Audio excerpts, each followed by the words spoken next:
In today's video, I'm going to teach you how to create product categories in QuickBooks Online.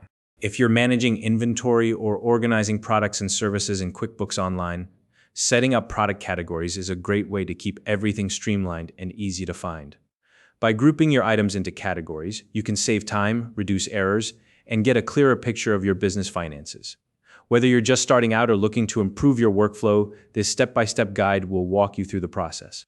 If you don't already have a QuickBooks Online account, you can use the link in the description to sign up. Now, let's get started.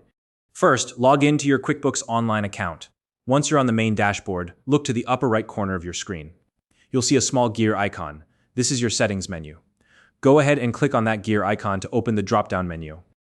From the drop-down, find the option labeled All Lists. This section gives you access to all the lists and tools you can use to organize and manage your QuickBooks account. Click on All Lists to continue. Next, on the All Lists page, locate and click on Product Categories. This will open up the page where you can view, edit, or create categories for your products. Now, to create a new category, look toward the top right corner of the Product Categories page. You'll see a button labeled New Category. Click on this button, and it will open a form for you to fill out. Here, you'll need to name your new category. Take a moment to think of a name that clearly describes the group of products or services you're categorizing.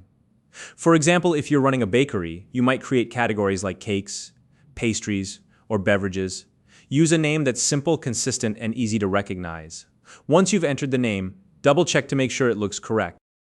After naming the category, look for the Save button. It's usually located right below the name field.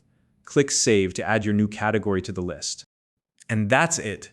You've successfully created a product category. If you need to create additional categories, simply repeat the process. You can add as many categories as you need to keep your products well organized. If you found this video helpful, please like and subscribe.